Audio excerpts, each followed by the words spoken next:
31절 32절 우리 함께 공부하겠습니다.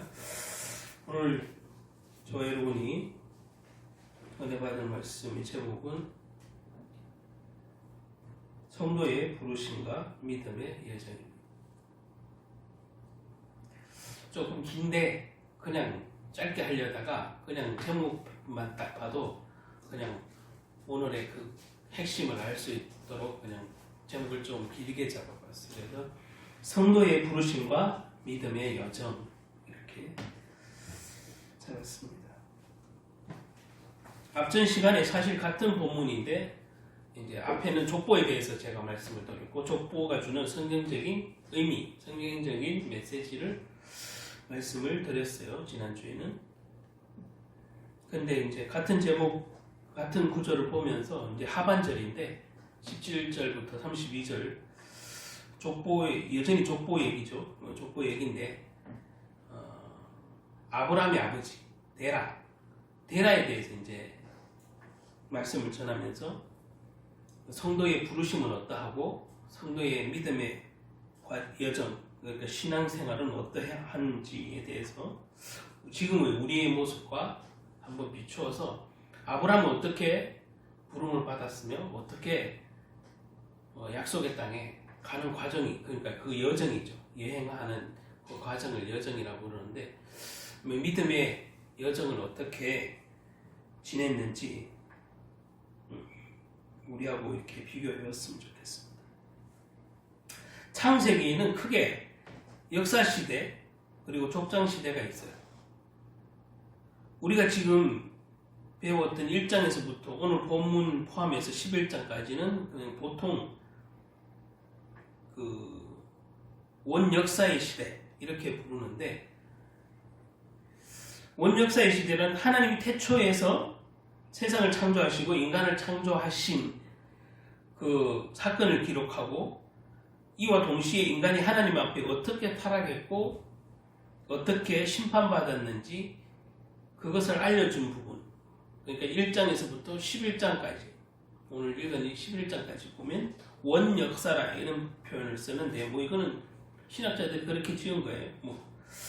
원역사라, 이게 창세 때부터 인간이 어떻게 타락했고 타락한 인간이 어떻게 번성했는데 어떻게 번성하기 이전에 어떻게 타락했으니까 어떤 심판을 받게 되었는지 이제 그것을 볼 수 있는 장면들이 있죠.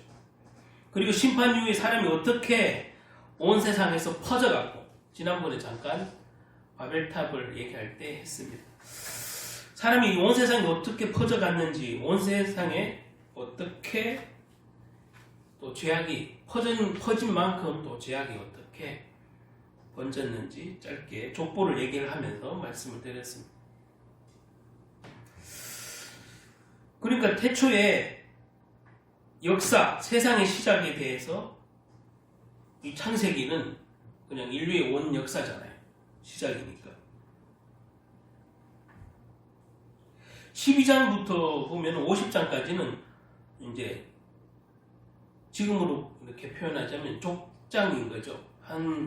그 족장 위주로 이렇게 나타나요. 그래서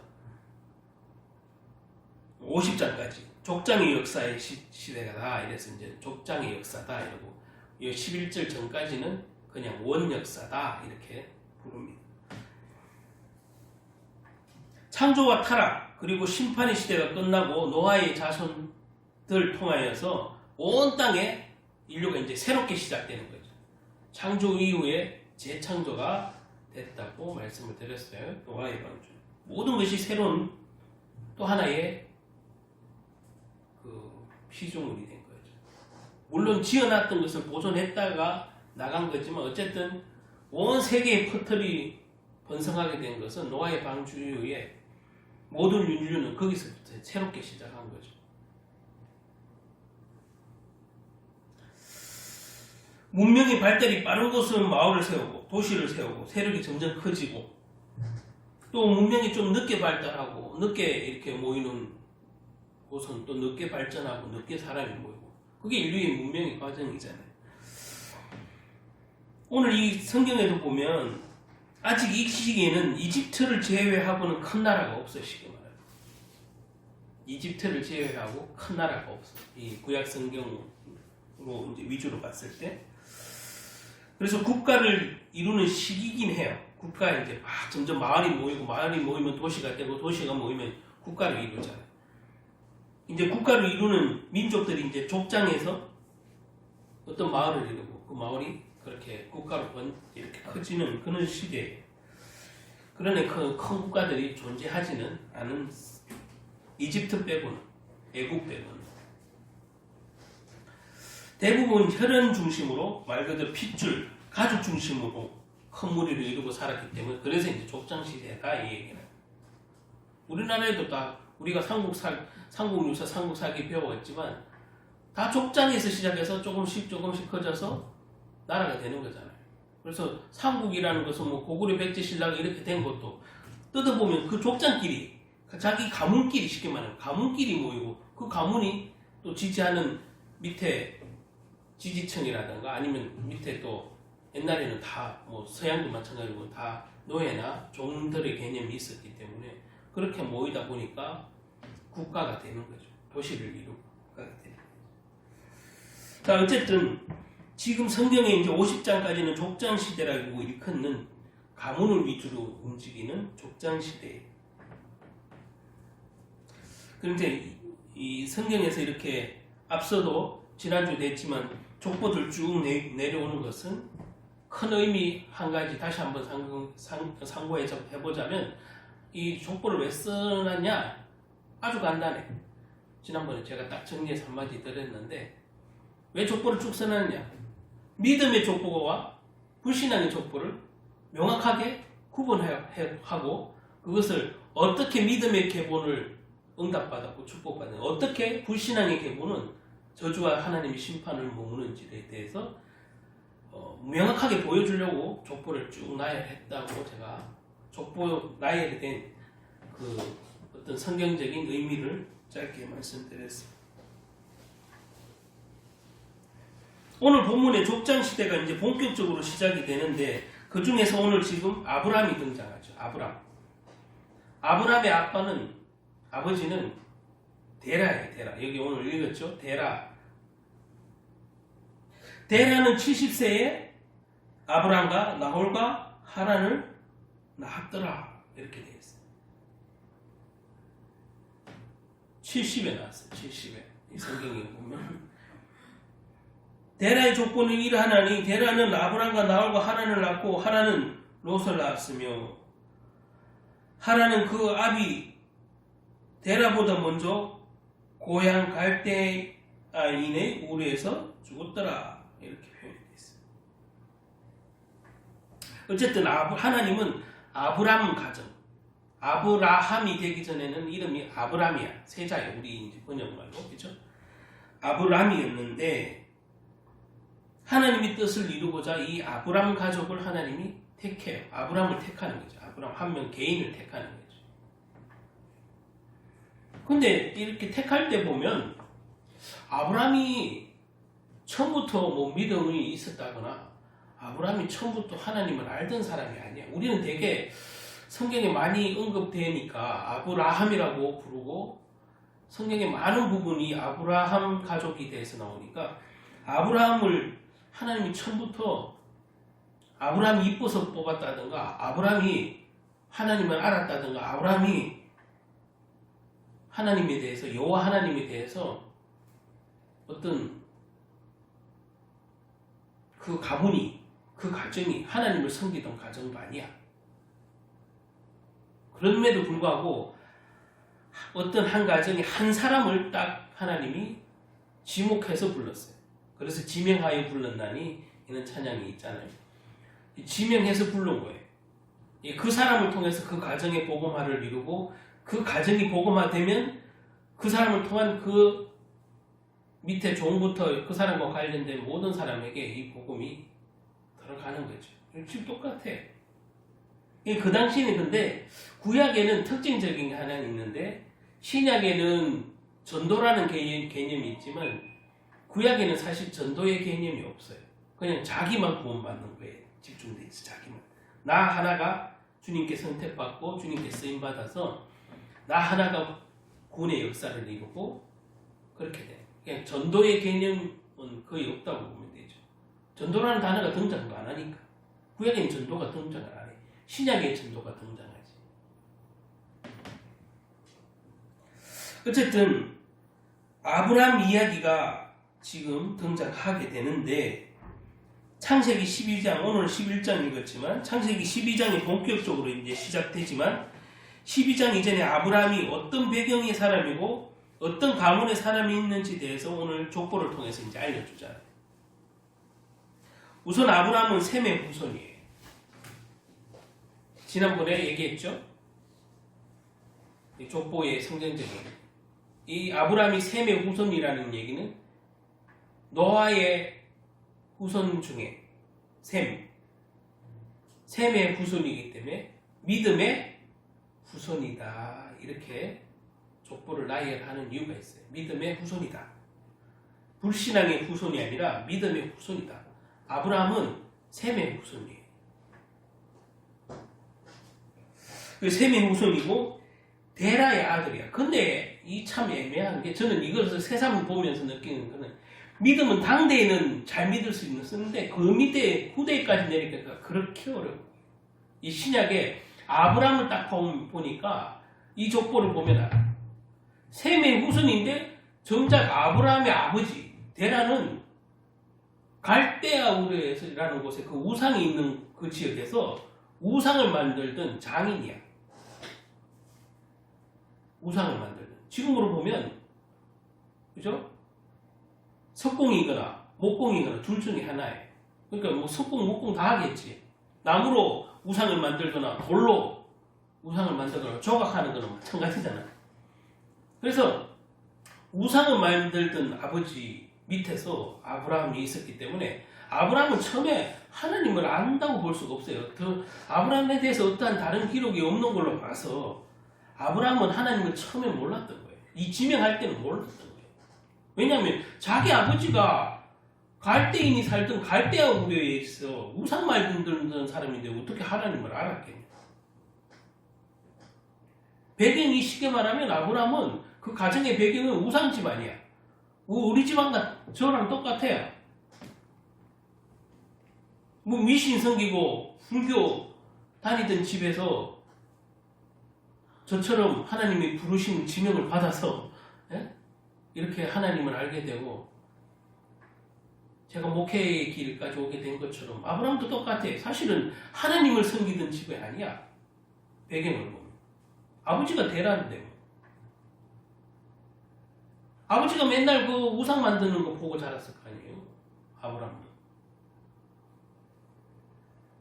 성경 어디에도 아브라함이 하나님을 경외하던 가정이라는 구절은 안 나와. 이 구약이 지금 족보 얘기 나오면서도 한 구절도 안 나오잖아요. 아브라함을 부를 때 믿음이 좋아서 불렀다고 말하는 어떤 목사님이 계시던데 천만에요. 우상 가문이 무슨 믿음이 좋아서 불러요? 이 사람이 되게 성실하고 착해서 불렀다고요? 아니, 천만에요. 그런 내용이 없어요. 아예. 아브라함이 성실하고 착했기 때문에 불렀다? 아니면 믿는 집안이라서 불렀다? 전혀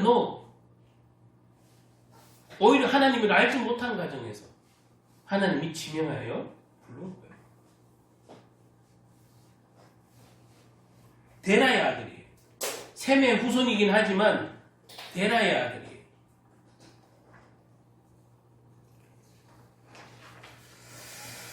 하나님께서 노아의 아들 중 셈을 택하였고 그 셈의 후손이다 이 말이에요. 노아 8 식구 중에 믿음의 후손이 된 게 셈의 후손. 셈을 하나님이 축복하시기로 하신 거예요. 그 셈의 후손이 데라고 데라의 아들이 아브라함이야. 그의 후손을 통해서 하나님의 백성 이스라엘 민족을 이루실 거라고 계획하셨고 셈의 후손인 아브라함이 그 사명을 감당하도록 하나님이 부르신 거다 이 말이죠. 오늘 부름, 영어로는 콜링인데 부르심을 입은 거예요. 사명을 받았어요. 하나님께 소원한 것 아니잖아요. 하나님이 일방적으로 너는 내 것이야. 내가 널 쓰겠어 한 거예요. 쉽게 말하면 부르심. 저와 여러분도 예수 믿지 않는 가정에서 심지어 우상을 섬기던 가정에서 예수를 알게 됐다. 신앙생활을 하게 됐다. 하나님이 부르신 거야, 일방적으로. 내가 착하기 때문에 부른 것도 아니고, 내가 똑똑하기 때문에 그런 거야. 내가 하나님을 알고 있었던 것도 아니고, 저와 여러분도 똑같잖아요. 이 부르심. 하나님이 부르심이에요. 하나님은 내가 무슨 되게 착해서 부르는 게 아니에요. 선해서 부르는 거예요. 여러분도 아시다시피 아브라함은 이런 배경 속에서도 부르심을 입고 여러 가지 또 중간에 실수를 하지만 결국에 하나님이 쓰시겠다 하는 목적대로 돼야 안 돼요. 되잖아요. 아브라함이 아무리 허물이 있고 실수를 하더라도 하나님은 계속 아브라함을 다듬어서 하나님이 쓰시고자 하는 목적대로 쓰시잖아요. 성경에 나오는 아브라함 얘기는 그 가문 얘기는 그 얘기거든요. 오늘 우리가 아는 믿음의 조상이 된 이 아브라함, 이 이름이 원래는 아브라함이었던 거 알잖아요. 아브라함에서 아브라함으로 바뀌잖아요. 이때부터 인생이 달라지는 거죠. 저와 여러분이 예수를 믿게 됐다. 그러면 그때부터 우리의 영적인 신분도 바뀌었고, 구약에는 보면 이름을 바꾸잖아요, 하나님이. 우리는 지금 예수 믿고 이름을 개명했어요, 안 했어요? 개명 안 했잖아요. 예? 저도 아브라함으로 바뀌면 아브라함이 될까요? 예? 아니면 성경에 믿음 좀 사무엘 바꾸면 사무엘이 될까요? 하나님이 그렇게 지명하여서 이름까지 바꾸어 부른 것은 기억하라고 했겠죠. 기억하라. 네가 이제 내 것이라는 것을 기억하라고 바뀐 거죠. 뭘 잘해서가 아니라 이제 너는 내 것이라는 것을 기억하라고. 우리가 이름을 짓는다는 것은 무슨 의미가 있어요? 우리가 자녀를 낳았을 때 이름을 짓는다는 뭐예요? 너는 내 아들이다, 내 딸이다. 이거를 공식적으로 누가 봐도 알아먹으라고 짓는 게 이름이잖아. 그리고 호적 신고를 하잖아. 아마 아브라함도 아브라함이었는데 이제 너는 내 것이라는 걸 누가 봐도 내 것이라는 것을 하나님이 공식 선언하는 게 아브라함으로 바뀌는 과정 중에 하나님이 주신 이름이에요. 아브라함. 여기서 우리가 주목해서 볼 것은 하나님이 아브라함을 선택하실 때 그의 이름을 바꾸어서 선택하신 것이 아니라 그의 이름이 바뀌기 전에 선택하시고 그를 쓰시겠다고 하시면서 이름을 바꿨다 이 말이에요. 그게 우리가 주목해요. 여러분들이 저도 마찬가지예요. 내가 목회자감이어서 부른 게 아니라 목회자로 쓰시겠다고 해서 부른 것이고 여러분을 성도로 하고 하나님 찜해서 부르는 거예요. 뭘 소원했거나 무슨 맹세했기 때문에 그걸 가락하게 하나님이 여기서 하신 거 아니잖아요. 내가 뭘 하기 전에 믿음을 사실은 보이기도 전에 그분은 자기의 계획대로 쓰시기 위해서 나를 콜링, 영어로 콜링, 부르심을 한 거예요. 그래서 선택하시어서 부르셨다는 의미죠. 많은 사람들이 오해하는 것 중에 하나가 사람이 완전히 준비되고 뭔가 좀 될 만한 스펙이 돼야 하나님이 나를 쓰신다는 오해가 많은데 오늘날 목회자들, 목사님들 설교만 봐도 좀 어떨 때 그렇게 들릴 때가 있고 그렇게 설교할 때가 많아요. 여러분 준비를 해야 된다. 이 얘기를 자칫 잘못하면 준비된 자만 쓴다는 생각 아니면 완전하게 뭔가 준비돼야 하나님이 쓰신다는 생각 설교하게 되거나 또 성도들도 그래 받아들였어요. 완전하게 준비돼서 부른 자는 아무도 없어요. 사실 예수님 시절에 예수님이 11제자 12제자를 보세요. 완전하게 준비돼서 불렀어요? 아무 심지만 깡통인데 불렀어요. 엘리트라고는 누가 밖에 없어요. 그렇잖아요. 다 천대받고 다 무식하던 자들을 대부분 불렀어요.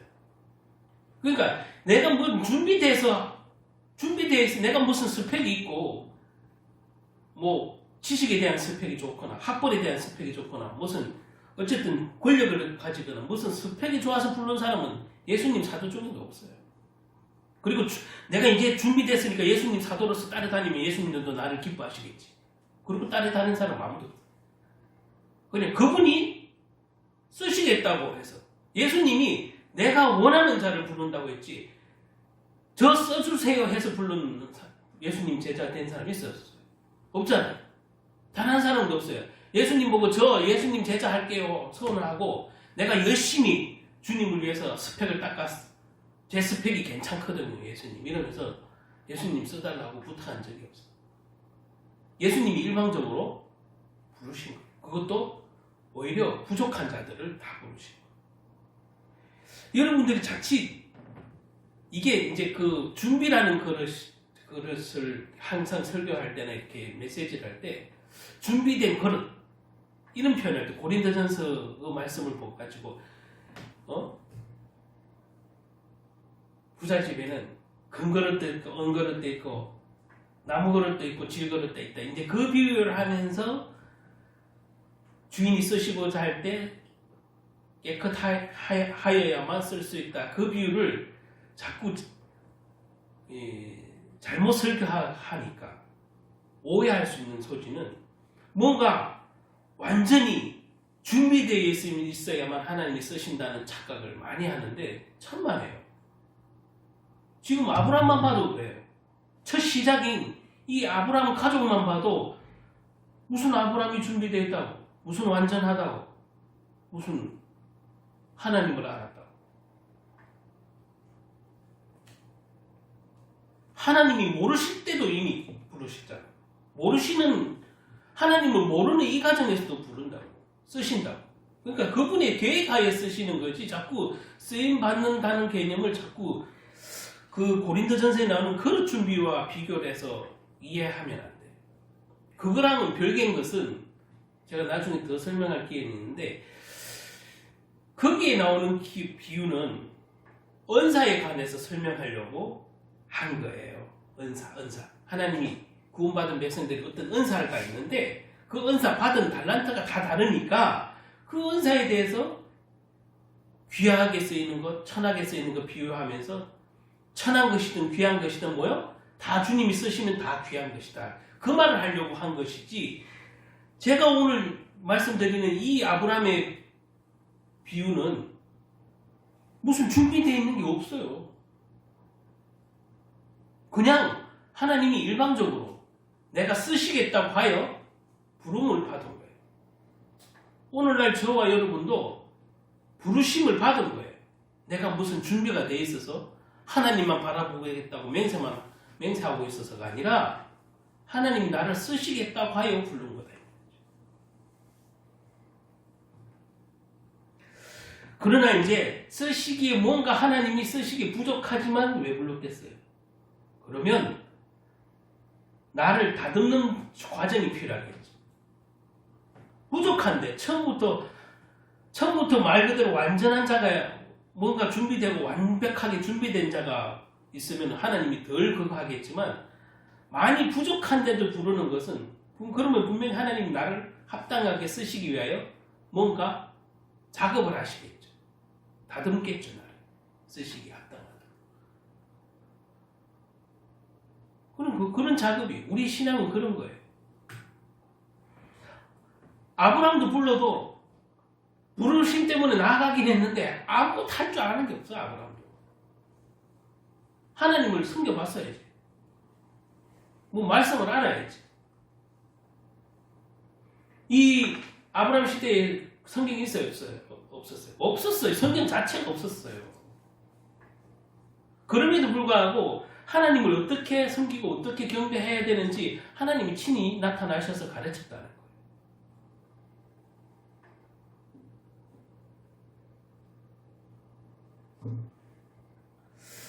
자, 하나님이 쓰시기에 부족한 사람을 먼저 택하시고 부르시고 부족한 상태 그대로도 사용하시고 심지어 그죠? 부족한 그대로 사용한다는 의미는 뭐예요? 다 사람은 장단점이 다 있어요. 그래서 그 사람이 장점이 적어 보여도 그 단점과 같은 그것을 장점으로 하나님이 쓰시고 내가 생각하기엔 장점과 같은 것도 하나님은 그걸 무너뜨리시고 나는 하나님이 쓰시기 합당한 걸로 바꾸실 거라는 거죠. 아브라함도 똑같은 거예요. 그래서 하나님은 사람들은 말 그대로 태어난 것이 아니라 하나님 손으로 지어지는 것이다. 이게 핵심이에요. 이 부르심. 하나님이 쓰시는 사람은 태어난 것이 아니라 하나님 손으로 지어 가시는 것이다. 짓는 것이다. 이렇게. 그렇죠? 이거 오늘 명심히 하셔야 돼요. 내가 부족한데 하나님께 쓰임 받을까? 그런 걱정 하들 말아요. 자, 우리 그럼 이 각인하는 의미에서 한번 따라해 봅시다. 하나님의 사람들은 태어나는 것이 아니라 하나님 손으로 만드는 것이다. 그럼 하나님 손으로 만드는 것이다. 태어나는 게 아니에요. 야, 저 사람 태어날 때부터 하나님을 엄청 경외하도록.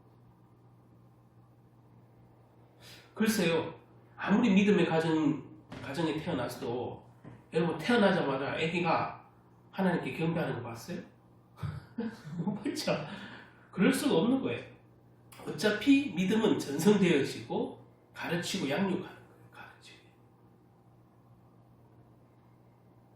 그런 의미에서 믿음의 가정을 이루는 것도 오늘 이 아브라함이 믿음의 가정 시발점이 되고 시조가 되는 것은 아브라함이 되게 믿음이 처음부터 좋고 무슨 어려운 일을 많이 하고 그래서 부르는 게 아니에요. 그래서 하나님 쓰시겠다는 거예요. 하나님이 내가 너를 쓰겠다고 작정하신 거예요. 그냥. 그 사이에는 아까도 말한 다듬어야 될 일이 많겠죠. 그러니까 힘들기도 하겠죠.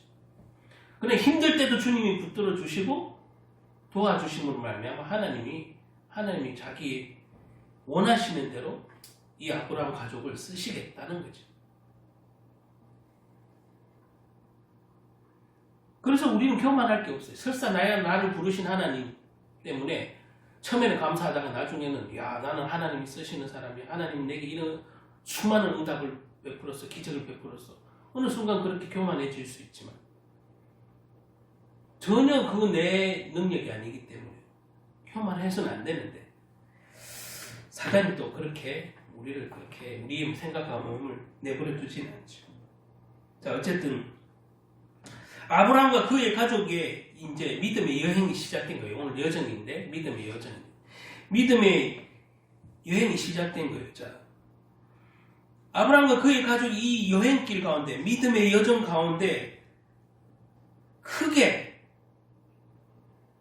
이 장소가 세 군데가 등장을 해요. 크게 이제 막 시작한 이 과정에 세 군데의 도시를 경험하게 되는데 첫째는 갈대우래요. 둘째는 하나님. 셋째는 여러분 다 아다시피 하나님이 약속하신 가나안 땅이에요. 그래서 첫째 갈대우, 둘째 중간쯤 이제 이동하다가 중간쯤이에요. 여기 지도상에 보면 갈대우르에서 오른쪽에서 이렇게 중간쯤 와서 여기가 하란이야. 하란에서 다시 이렇게 서쪽으로 내려가야 가나안 땅이에요. 이제 이 아브라함 가족을 믿음의 여정을 보면 제가 방금 말씀드린 갈대우르에서 출발해서 하란 중간, 하란에서 가나안 땅.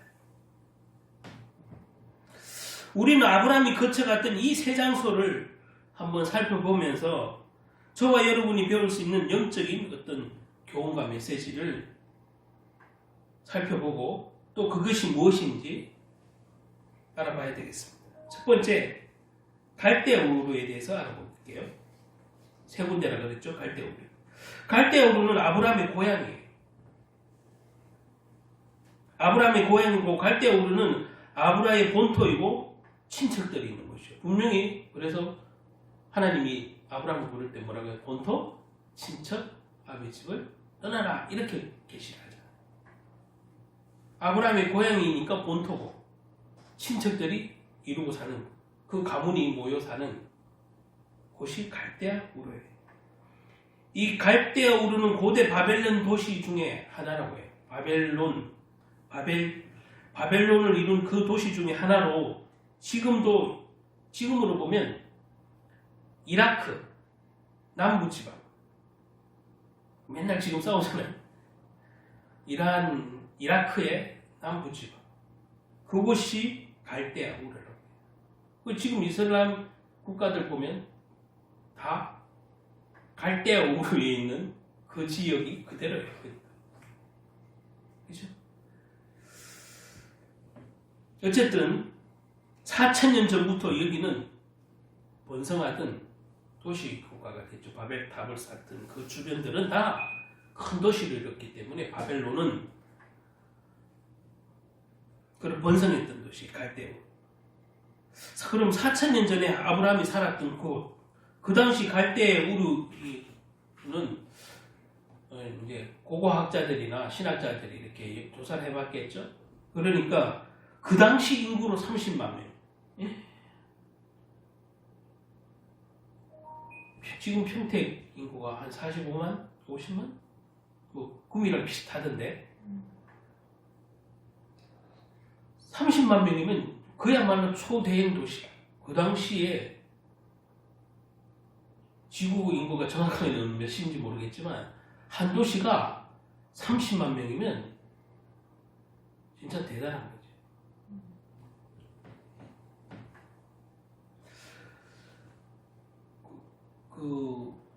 과거에 우리나라 500년 전으로 돌아가 보면 조선인이 건국될 때 500년 전인데 그러면 500년 전 한양보다 더 큰 도시라고 해요. 갈대아 우르.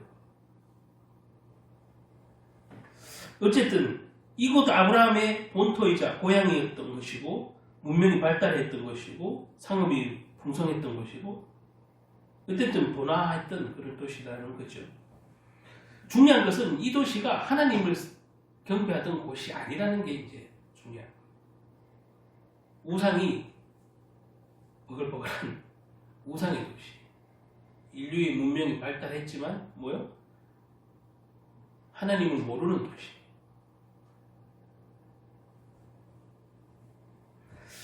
그곳에서 아브라함을 부른 거예요. 그래서 아브라함에게 첫 하나님이 나타나셔서 하시는 말씀이 뭐예요? 갈대아 우르를 떠나라. 그곳을 떠나라야 무조건. 이유도 어느 날 tum 나타나서 내가 하나님인데, 내가 창조주 하나님인데, 내가 우주 만물을 지으신 여호와 하나님인데, 아브라함아, 네 본토 친척 아비 집을 떠나라. 아니 여러분에게 어느 날 하나님이란 분이 그게 꿈이든 계시든 나타나고 내가 멀쩡히 살던 고향에서 떠나라 그러면 떠나겠지. 아마 대다수는 그게 무슨 소리야. 나는 하나님을 알지조차 못하는데 하나님이란 분이 툭 나타나셔서 그게 꿈이든 환상이든 네가 살던 곳에서 떠나라, 고향을 떠나라 이러면 여러분 떠나겠어요? 저도 안 떠나겠어요. 제가 뭐 알던 신도 아니고, 그렇죠?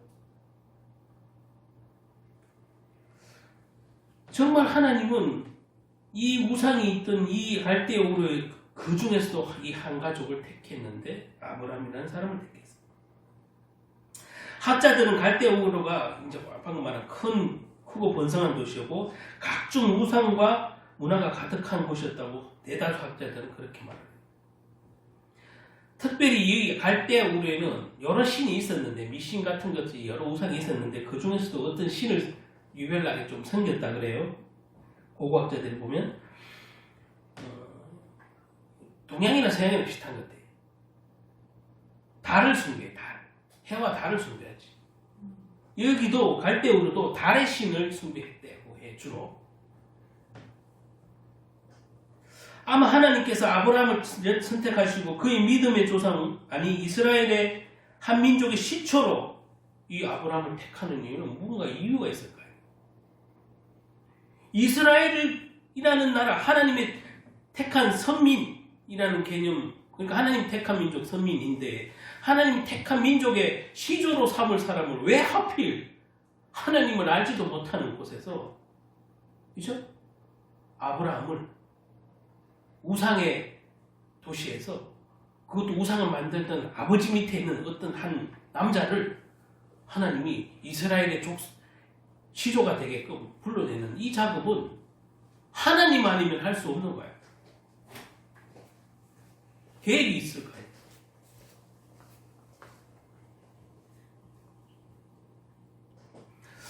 이 우상숭배로 가득한 갈대아 운하를 떠나게 하신 것, 여러분 이게 대단히 흥미로운 것뿐만 아니라 하나님이 이 우상의 도시에 있던 아브라함을 불러내는 이것이야말로 이미 기적이야. 그렇죠?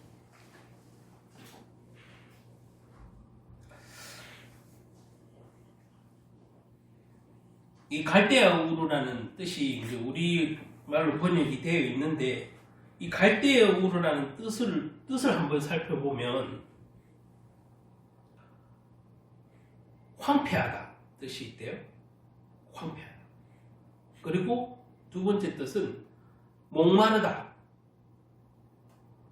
갈대아 우르의 뜻이 두 가지래. 뭐 비슷한 의미겠죠. 목마르다. 이 목마르다는 의미는 물이 없으면 목마르잖아요. 물이 충분치 않으면 목마르잖아요.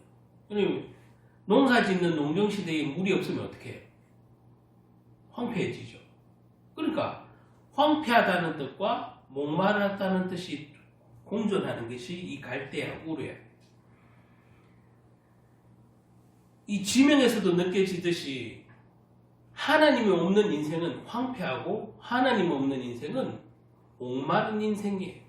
아무리 채워도 만족이 들지 않고 황폐해지고 목마른 인생이 되는 거예요. 이 지명만 봐도 하나님 없이 사는, 우상을 섬기고 사는 이 지역이 아무리 도시가 번성하고 사람이 많이 모여서 살아도 그 인생은 목마른 인생이고 황폐한 인생이다. 이 지명에서 좀 찾아볼 수 있는 것 같아요. 그래서 자신들의 그 영혼의 갈급함을 채우기 위해서 우상을 만들었다. 하나님을 떠난 인간이 선악과 사건을 통해서 하나님을 완전히 떠나보냈어. 하나님과 관계없이 사는 인생이 됐어. 그런 인생이 하나님이라는 존재는 잊어버리고, 까맣게 알 수도 없고 잊어버리고, 뭔가 도시는 번성하고 풍성해졌지만 뭔가 영적인 영혼의 갈급함이 있으니까 인간보다 월등히 우월한 어떤 신을 만들기 시작했는데 그게 우상인 거예요. 그래서 인간의 영혼의 갈급함, 영혼의 목마름 때문에 만든 게 우상이다. 어떤 신을 자꾸 만들어내는 거지. 한 개만 만드는 게 아니라 수많은 신들을 필요에 따라 만들어내요. 저와 여러분이 믿는 하나님은 그런 하나님이 아니에요. 사람이 이렇게 만들어야지, 저렇게 만들어야지 이렇게 생각해서 만든 신이 아니라고. 하나님. 성경에 기록되어 있는 여호와 하나님은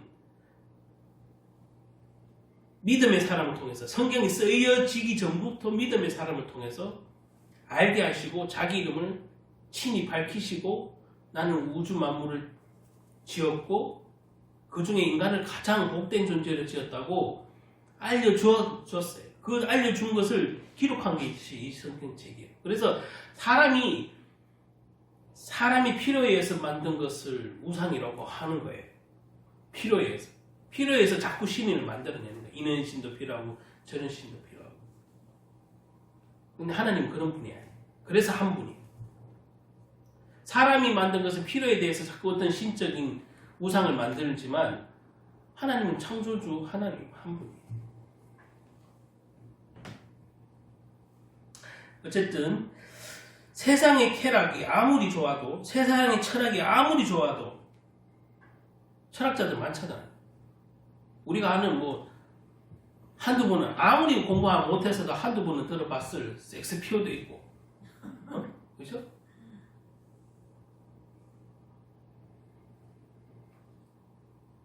니체도 있고, 니체는 아주 유명했으니까 그 소설을 통해 니체도 있고, 서양 철학자뿐만 아니라 동양 철학자도 많잖아요. 예? 우리가 중국 영향을 많이 받았죠. 그래서 우리 문화에도 뿌리 있게 있는데 그 유교의 뿌리가 누구야? 공자 아니에요, 공자. 공자 선생님. 뭐 공자뿐만 아니라 공자보다 더 좋아하는 어떤 요즘에 인기 있는 순자도 있는데 예, 순자가 있어요. 순자, 맹자, 순자 그런 유명한 철학자들 물론 좋아요. 인간의 마음과 행동 이런 거를 가르치고 하기 너무 좋아. 근데 그분이 하나님은 아니야. 아무리 그분 철학자들이 좋은 말 해도 인간에게 좋은 것을 알려줘도 그분이 하나님은 될 수 없고 그분은 인간의 참된 목마름을 해결해 줄 수는 없어요. 철학이 사실은 인간의 영혼의 목마름 때문에 생긴 거라고 하잖아요. 지금 말씀드린 게.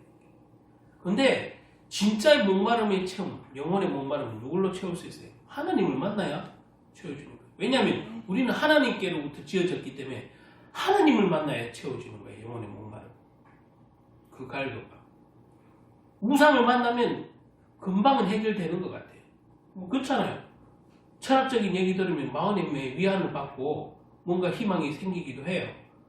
제가 부정하는 게 아니에요. 그거는 근데 한계가 있어요. 일시적이에요. 영원한 게 아니에요. 철학은 하나님을 대신해서 만든 거예요. 인간의 영혼의 갈급함 때문에. 그래서 철학으로도 절대 안 돼. 그게 과학으로도 안 돼. 하나님을 아무리 과학적으로 설명해 보려고 해도 사실은 한계가 있어요. 어느 정도 하나님께 가까이 조금씩 이해하는 데는 도움이 되나 과학으로 하나님을 알 수 없는 거예요. 하나님을 만날 수도 없는 거예요. 중요한 것은. 과학이 인간을 구원해 줄 수 없는 거예요.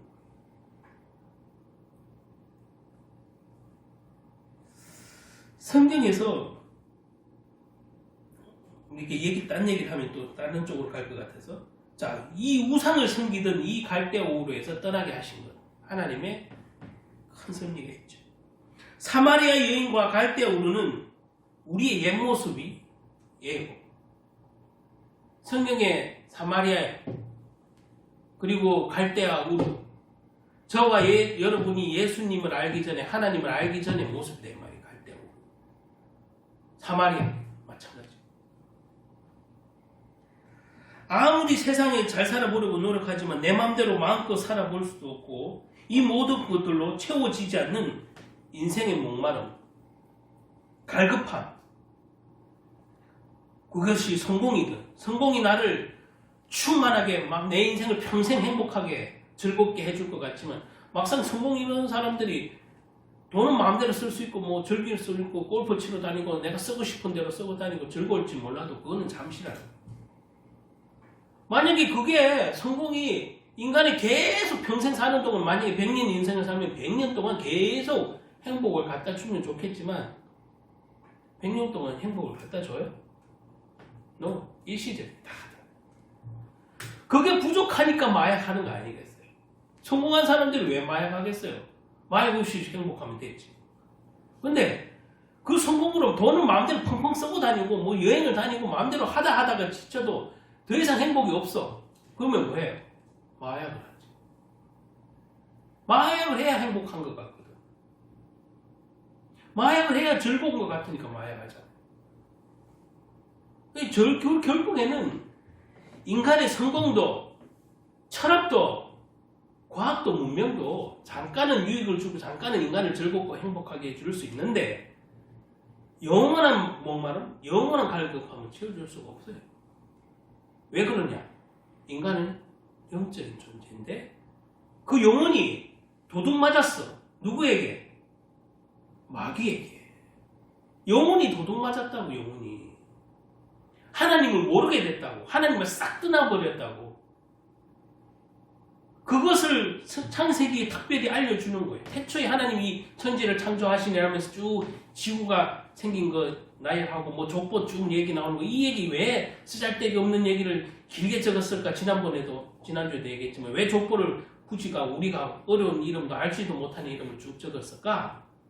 하나님을 모르는 그 족보랑 하나님을 아는 족보랑 어떻게 분명하게 갈리는지를 알게 하려고 족보를 적었다.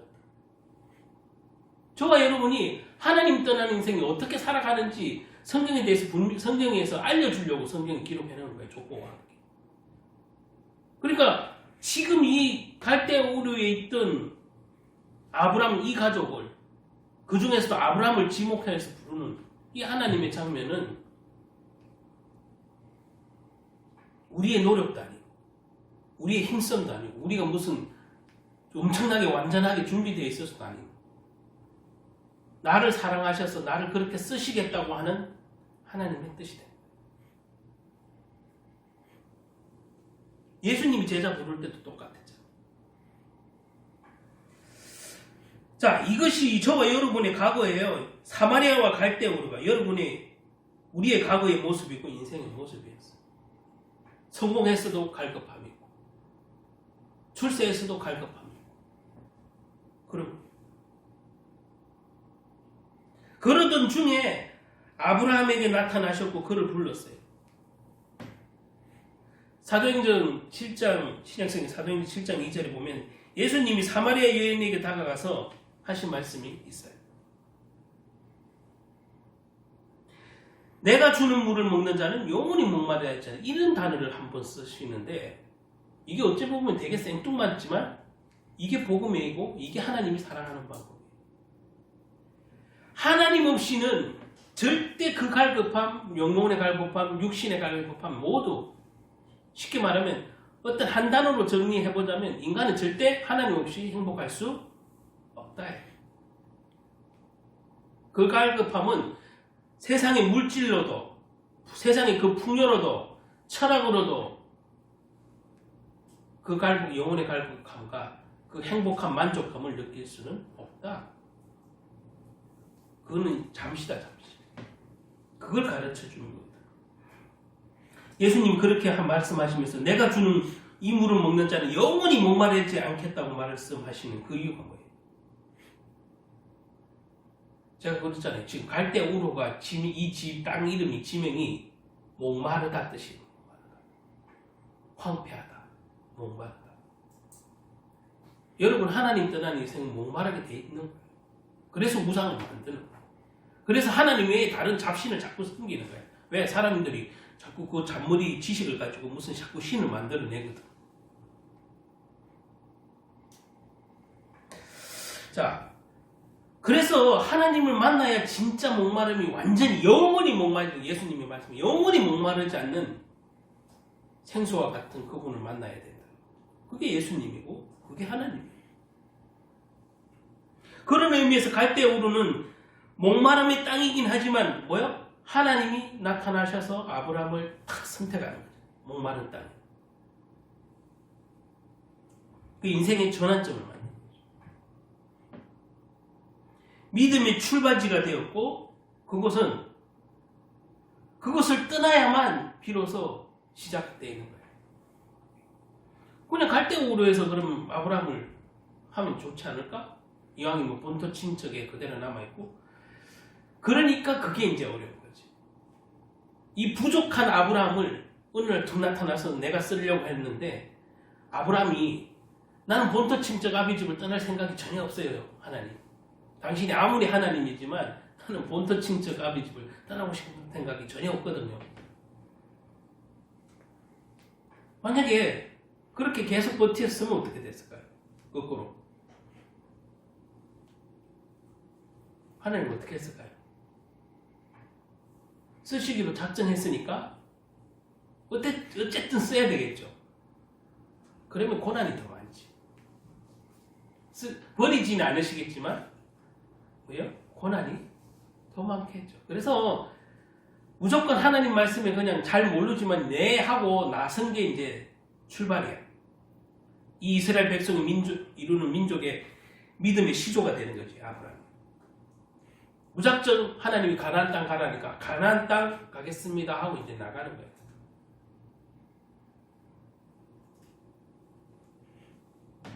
아브라함의 목마름에 허둥이던 우리를 찾아오신 하나님 그거 똑같아요.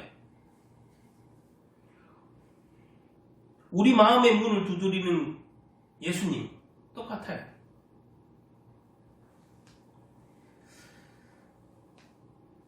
여러분들이 지금 있는 내 인생이 혹시 예수 믿고 괜찮아졌는지는 모르겠는데 예수 믿고도 여전히 목마름과 황폐함이 있다면 여러분 속에 아직도 내가 버리지 못한 갈대와 우르가 있는 거야. 내가 교회는 다니는데 아직도 목말라. 뭔가 부족해. 그러면 여러분 안에 그 보이지 않는 갈대와 우르가 있는 거지. 갈대와 우르는 나와야 돼. 버리고 나와야 돼. 어렵지만 버리고 나와야 돼. 왜? 하나님이 나를 쓰시겠다고, 나를 책임지시겠다고 하잖아. 그러면 내가 못 버릴 만한 것들을 나는 이걸 잡고 있어야 살 것 같아서 그러잖아. 근데 아브라함도 실수하는 게 하나 있어요. 우리하고 똑같아. 조카들을 데리고 와. 저를 쓰시기 위해서 저를 건너는데 뭔가 불안하니까 본토 친척을 떠나긴 하는데 누굴 데려와요? 조카들 데려와. 이게 아브라함의 실수예요, 사실. 전적으로 하나님을 100% 붙잡았던 아브라함이었다면 안 그랬을 것을. 그래도 가긴 가야 되겠고 불안하니까 안전장치로 누굴 데리고 가? 조카를 데리고 가.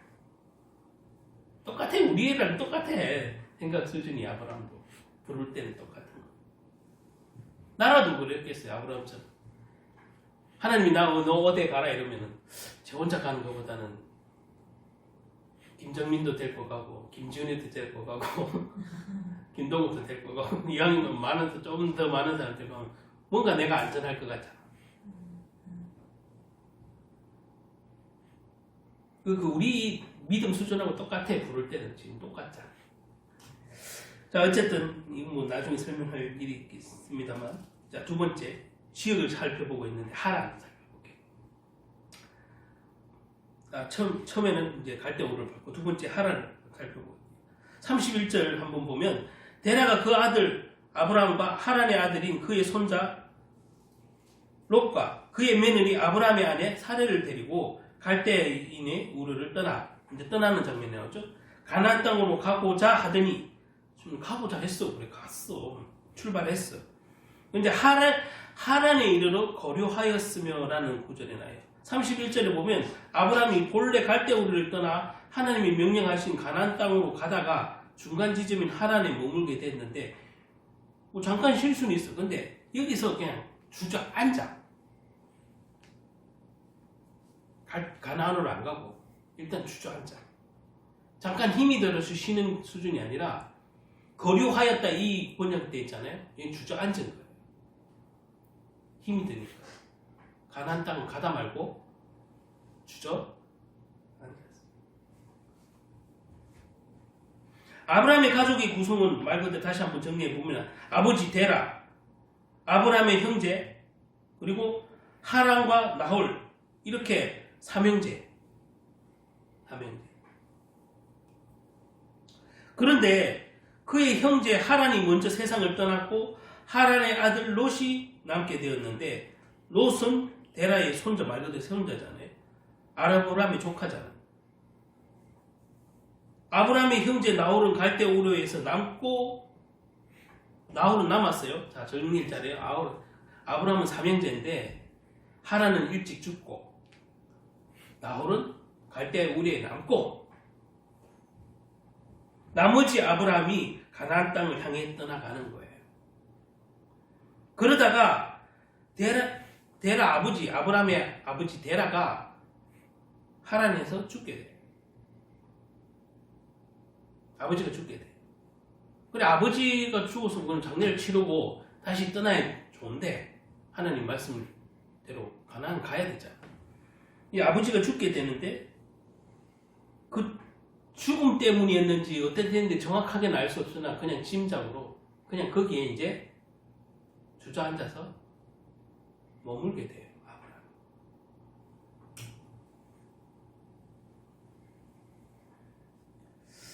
그래서 이 하란이라는 곳, 이 하란이라는 도시에서 머물게 되면서 이게 잠시 주춤하는 거죠. 아마 우리 믿음도 하나님 뜻대로 가려고 처음엔 출발했다가 뭔가 큰 일이 닥치면 뭐요? 주저앉을 수 있는 거예요. 오늘 이 아브라함도 사실 이제 막 신앙생활하고 이제 이스라엘에 시조가 되는 믿음의 조상이 하나님 되려고 하나님 쓰시겠다고 했지만 중간에 아버지가 이렇게 죽음으로 말미암아 그냥 중간에 가다 포기하는, 거기서 머물러 살게 되는 일이 생겨요.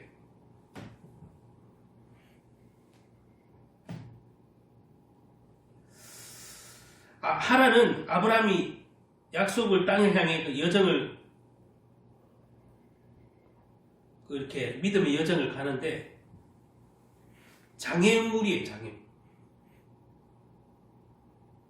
왜 장애물이냐?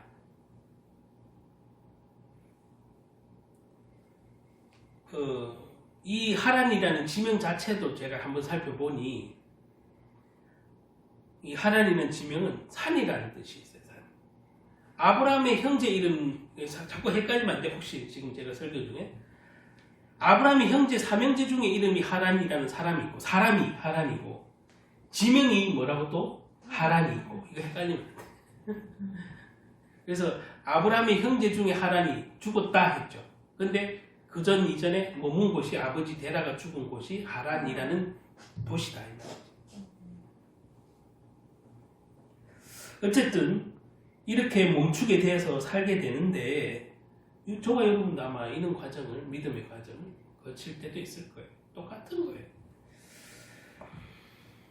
그러나 하나님이 명령하신 곳 약속의 땅을 가든 가나안 땅으로 가든 아브라함이 이 하란에 이제 지체하게 된 주된 이유는 아까도 말한 가족 때문에. 창세기 12장 이제 뒤에 따라오는 12장을 보면 하나님은 아브라함에게 고향 친척 아비집을 떠나라고 명령하시고 그 다음에 복의 근원이 되라고 약속도 하시고 이렇게 아브라함과 약속을 맺어요. 언약을 맺는데 그러나 아브라함은 온 가족을 이끌고 여행길을 올랐다가 아버지 데라와 조카 롯의 식구들을 데리고 아까도 말한 갔다가 또 어떠한 이유에서 아브라함은 이 여행길에서 하란에서 멈추게 되는데 갈대와 우르를 떠나는 것까지는 좋았는데 하란에서 아브라함의 발걸음이 멈춘 것은 모든 이제 신학자가 방금 말한 주목하는 것은 그 가족 때문인데 그 중에서도 아버지의 죽음 때문에 더 이상 못 가요. 이때 상당한 시간을 하란에서 그냥 머물게 돼요. 아예 주저앉아서. 그냥 아버지 장례만 치르고 다시 출발해야 되는데 그게 믿음 있는 건데 사실 그냥 주저앉아. 아버지 돌아가시기 하란에. 이 많은 시간을 사실은 낭비하고 하나님 뜻과 상관없는 시간을 길게 보내는 거예요. 그럼에도 이 아브라함에게 명령한 것처럼 고향 친척 본토 아비 집을 떠나라. 시작은 출발 잘했는데 그럼에도 불구하고 아브라함은 아버지 데라를 모시고 가다가 지금 이렇게 된 거잖아요.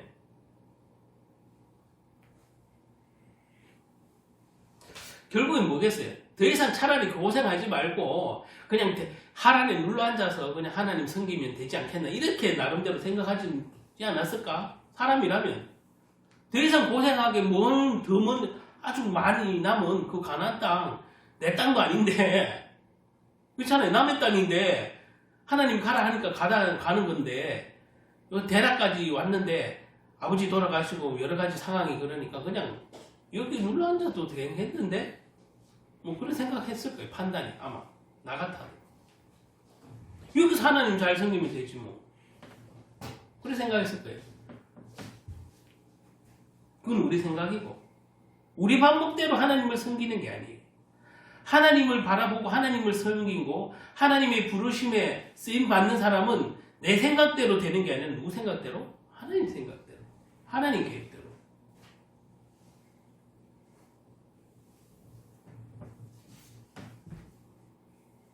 그래서 더 가고 싶지 않은 이유는 그런 거지 않을까 생각이 많이 들어요. 저와 여러분이 이 하란이라는 이제 오늘 지명에서도 느껴지지만 제가 잠깐 얘기한 것처럼 산이라는 의미인데 여러분 산이라는 것은 힘들어요? 안 힘들어요? 힘들어요.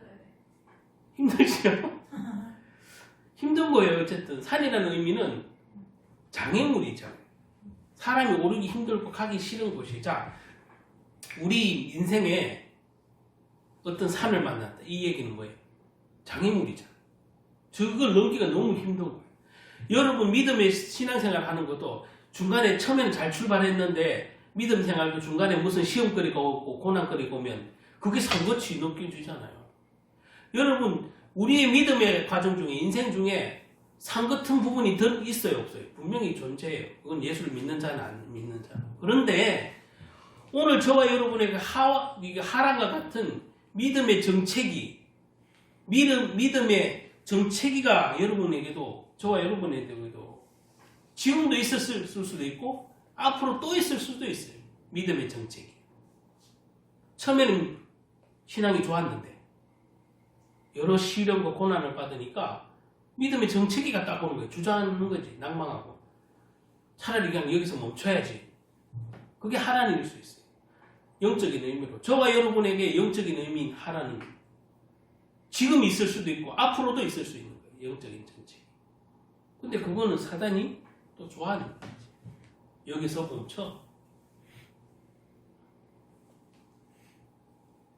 네가 하나님의 일을 자꾸 순종하는 것은 사단은 뭐예요? 멈추길 바라는 거죠. 사단은. 그래서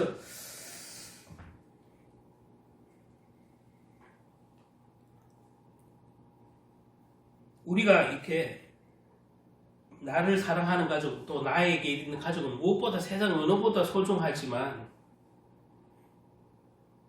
이 믿음 과정 중에 내 부모보다 내 자식보다 더 소중하게 생각해야 되는 부분은 나를 창조하신 하나님.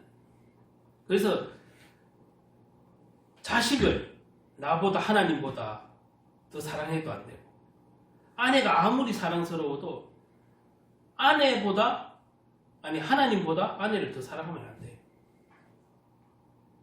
뭐 그런 신이 있어요. 불신자들은 또 그렇게 말할 수 있어요. 뭐 그런 신이 있어. 가족이 최고지. 가족을 더 사랑해야지. 라고 생각하지만 성경에는 분명히 어떻게 돼 있어요? 나보다 다른 것을 더 사랑하지 말라고 분명히 경고하고 있어요. 그 얘기는 내가 사랑하는 것이 내가 사랑한다고 사랑하는 것이 우상이 될 수 있는 거예요. 우상. 그 하나님은 우상을 싫어하고 미워하시잖아요. 하나님이 싫어하는 유일한 한 가지는 하나님은 모든 것을 사랑하시는데 뭘 미워하시고 싫어하시지? 우상을 섬기는 것을 싫어해요. 나 외에 다른 신을 섬기는 걸 싫어하시고. 그 얘기는 나 외에 다른 신이 없는데 인간이 멍청하게도 자꾸 다른 신이 있는 것처럼 만들어내는 그것을 싫어한다는 거지. 자, 저와 여러분이 인생에 산 같은 걸 만났을 때 자꾸 멈추려고 해요. 믿음의 생활도 그럴 거예요. 아, 교회 이제 그만 남았으면 되지. 예전에는 한때 열심히 했지만 하나님 내 공로를 인정해서 앞으로 신앙생활을 안 하고 교회 안 나가고 뭐 그래도 내가 처음엔 초반에는 잘 믿었으니까 하나님 나를 이해하시겠지? 그렇게 내 편의대로 생각할 수 있다.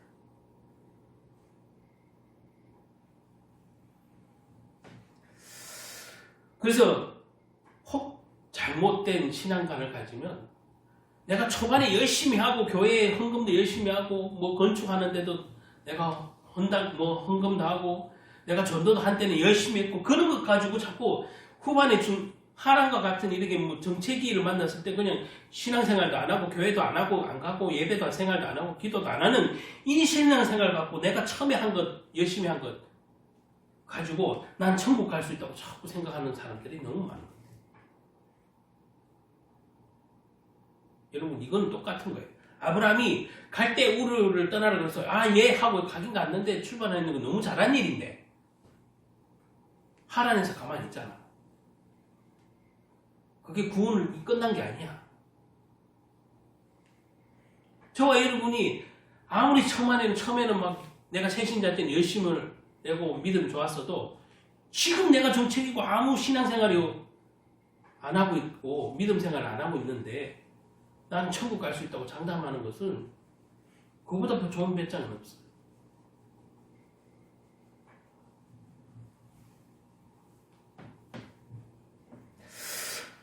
구원받은 하나님의 백성이 이 땅에서 이루어 나가야 하는 것은 뭐냐면 성화의 삶인데, 그 성화는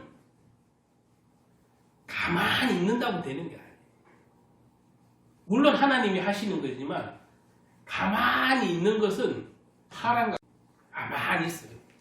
나는 하나님이 택했잖아 이러면서 아브라함이 하란에 가만히 주저앉아 있는 거예요.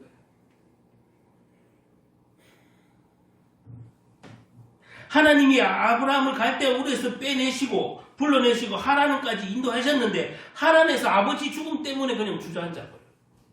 산이 신앙생활에 걸림돌. 여러분 인생의 여정 통해, 믿음의 여정을 통해 구원을 이르게 하는 과정 중에 있는 사실을 이렇게 오늘 이 얘기를 통해서, 이 말씀을 통해서 비유해 보시면, 여러분 지금 어디쯤 있어요? 아직도 갈대아 우르에 있어요? 아직 하란에 있어요? 구원의 역사는 시작되었지만 아직 구원의 완성은 아닌 것이에요.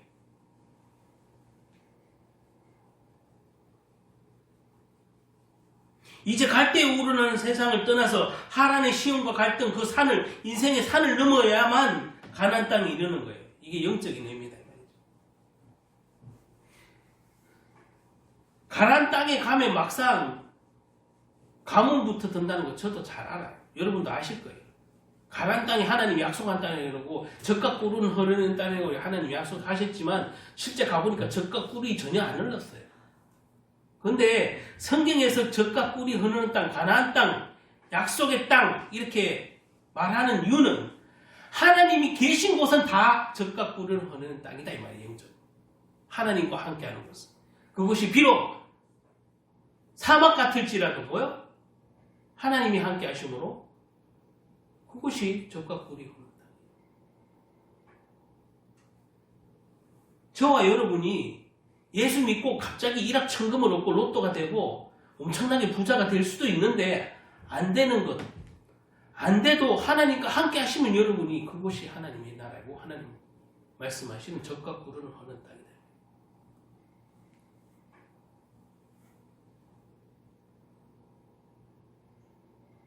이제 가나안 땅에 가잖아요. 자, 가나안 땅에 들어가는데 가나안 땅에 들어간 아브라함은 구원받은 백성을 뜻하는 거예요. 거기서 뭐 당장 사실은 중령이 들었는데 그게 무슨 천국이겠어요. 그런데 가나안 땅에 갔을 때의 아브라함의 그 상징적인 의미는 뭐예요? 하나님이 함께 하시는 땅, 약속의 땅, 약속을 성취하는 하나님, 그것을 상징적으로 나타내기 때문에 그것이 천국이고 그것이 하나님 나라고 그런 거예요. 하나님 구원받은 하나님이 백성이 이런 거예요. 그래서 이는 큰 지금 도시가 나오잖아요. 갈대아 우르, 하란, 가나안 땅 나오는데 이 세 가지를 거치는 과정이 믿음의 과정이고 여러분 신앙생활하는 과정이에요. 가나안 땅에서 벌어지는 일들은 이제 하나님이 본격적으로 여러분들을 축복받기에 합당한 그릇으로 만드는 그때가 진짜예요. 그때가 진짜. 가나안 땅에 들어서야 이제 진짜야. 뭐요? 성화의 진짜야. 여러분을 진짜 다듬고 합당하지 않았던 부분을 다 합당하도록 다듬고 다스리는 과정이 가나안 땅이에요. 가나안 땅 가면 금방 젖과 꿀이 흘러서 막 농사가 엄청 잘 돼서 막 맨날 풍년일 것 같은데 그건 인간의 착각이에요. 이 상징적인 의미라는 거예요. 하나님이 백성, 구원받은 하나님의 백성, 그곳 약속의 땅, 그곳 천국, 이런 개념. 저와 여러분은 처음부터 믿음이 조상이 될 만한 아무런 자격이 없었어요. 아브라함도 똑같고 저와 여러분도 똑같아요. 그러나 하나님이 부르심으로 갈대우에서 떠나고 또 하란에 이르고 하란에서 잠시 주저하고 주저앉아 있을지라도 하나님이 다시 깨닫게 하셔서 가나안 땅으로 출발하게 하시고 가나안 땅에 도착해서 그러면 젖과 꿀이 흘렀냐? 아닐지라도 그것이 하나님이 약속하시는 땅이기 때문에 그곳에서 나를 사용하시고 나를 성화시켜서 하나님의 축복에 이르도록 하나님을 하신다. 그래서 믿음의 조상으로 부르는 거예요. 대단히 무슨 잘해서 대단한 믿음의 조상으로 부르는 게 절대 아니에요. 하나님이 함께 하시는 사람, 그 사람이 믿음의 조상이 되는 거예요. 교회 오래 다니는 사람, 단순히 이는 기간적인 의미로 믿음이 대단한 게 아니에요. 믿음 조상이 되는 거예요. 하나님 약속을 믿고 하나님 약속대로 그냥 순종하는 사람, 그 사람이 하나님의 사람이고 하나님이 쓰신 믿음의 사람, 믿음의 조상입니다. 저와 여러분은 다 믿음의 조상으로 부르고, 아직까지 하나님보다 더 사랑하는 존재가 있고 아직 것보다 하나님 뜻보다 내 뜻을 더 우선하게 되는 사람이 사실 교회도 많아요. 이러면 저와 여러분은 교회는 다니는데 아직도 갈대가 오르거나 아직도 하란이거나, 아니면 좀 더 갔다고 해도 가나안 땅이야. 가나안 땅인데 뭐야? 본격적으로 여기서는 나를 합당하게 쓰시기 위해서 더 다듬는 시간이 또 가는 거야. 가나안 땅이 끝도 아니야. 그러나 저와 여러분이 이 오늘 지명을 미루어 봤을 때 아직도 가나안 갈대에 오르고 있는 사람이 있어요. 예수를 믿는 건지 안 믿는 건지 그냥. 근데 중간에 또 처음에는 시장은 좋았으나 어떠한 이유로, 시련으로, 고통으로, 핍박으로 하나님 머무는 신앙을 가진 사람도 있고, 그걸 또 이겨서 넘어왔는데 가나안 땅에 들어왔는데 엄청 이제 막 축복만 누릴 줄 알았는데 그것도 아니야. 가뭄이야.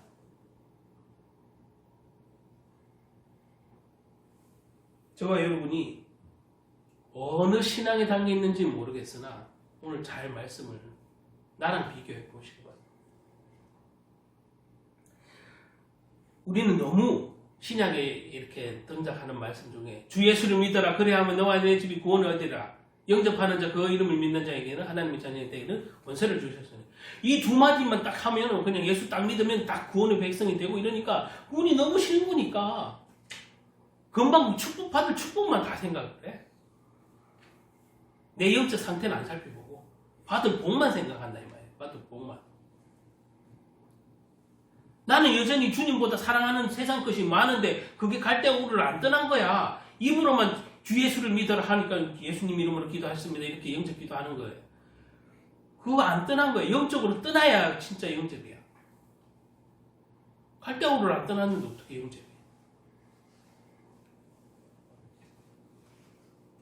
자, 마지막으로 저와 여러분은 구원을 받았다고 만족하시지 마시기 바랍니다. 이제부터 시작인 거예요. 심지어 가나안 땅에 지금 이르렀다고 지금 마음 놓고 있을 때가 아니에요. 잔치할 때가 아니야. 여러분들 가나안 땅에 이르렀다고 가나안 땅에 이르렀을 때는 다 그렇게 생각했겠지. 이젠 축복받은 일만 남았구나. 하나님이 약속의 땅으로 우리를 보내시다니까 이렇게 얘기했대. 이제 본격적이라니까. 축복받을 본격적인 시간이지만 나도 본격적으로 하나님께 다rum을 받는 성화의 시간입니다.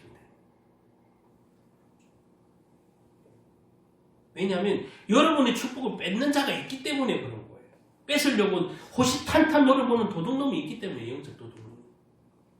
가나안 땅이 된 거 아니야? 하나님이 약속하시는 땅이잖아. 젖과 꿀이 흐르는 땅이라며. 이렇게 안심할 때쯤 뭐예요? 사단이 그 축복을 못 받기 위해서 이 영적인 도둑이 버티고 있다고.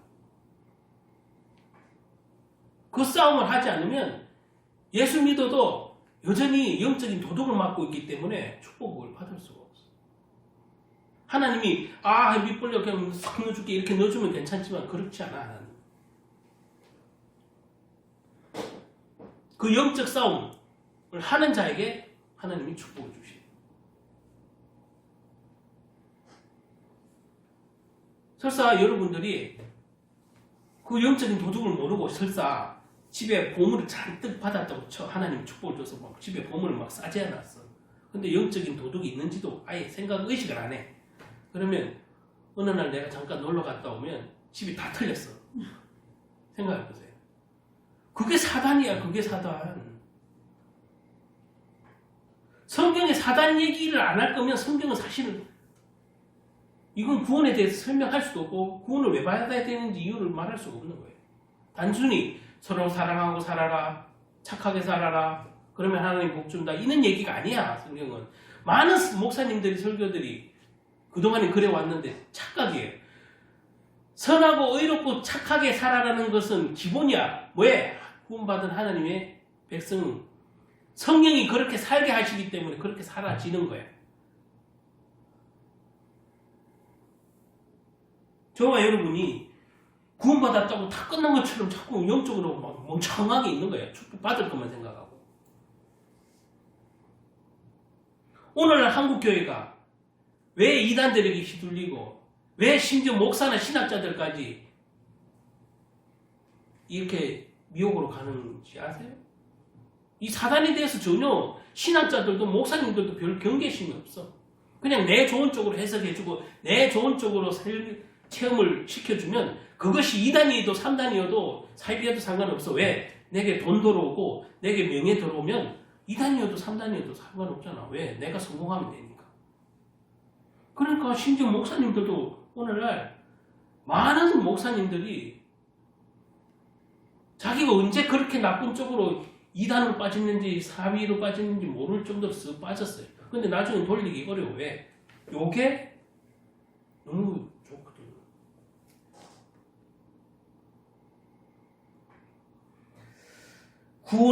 구원에서 만족을 하면 안 돼요. 우리는 이 땅에 사는 동안 성화라는 단계를 거치고 있는 거예요. 그게 예수님이 하신 말씀 중에 있죠. 구원을 온전히 이루라. 이 말씀 속에 있는 거예요. 이 얘기는 끝까지 성 시작을 잘 출발했다고 자만하지 말고 끝까지 나를 붙들어라 하신 얘기라고 예수님. 자, 주님을 바라보시는 그 시작이 처음과 끝까지 이게 말씀을 뭐냐면 지속, 그죠? 지속. 그리고 우리가 한 마음으로 쭉 바라는 걸 전심이라고 해요. 전심. 한 마음으로. 저와 여러분이 이렇게 하는 것을 사단이 제일 싫어해요. 자, 하나님으로 사람으로 만들어지는 과정은 하나님 손에 있어요. 그런데 여러분이 이제 항상 말씀을 통해서 자각해야 되는 것은 그 하나님은 우리를 축복 주시기 위해서 만들기 위해서 하나님도 항상 개입을 하시지만 누구도 개입한다고? 사단도 그 축복을 못 받도록 개입을 한다는 사실.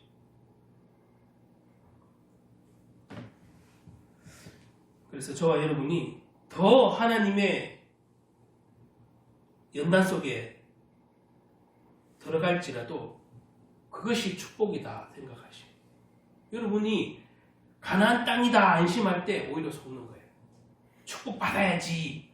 이제 축복만 남았구나. 난 구원받았으니까. 난 교회 열심히 다니니까 축복만 남았구나. 그 생각할 때 사단은 싹 들어온다니까.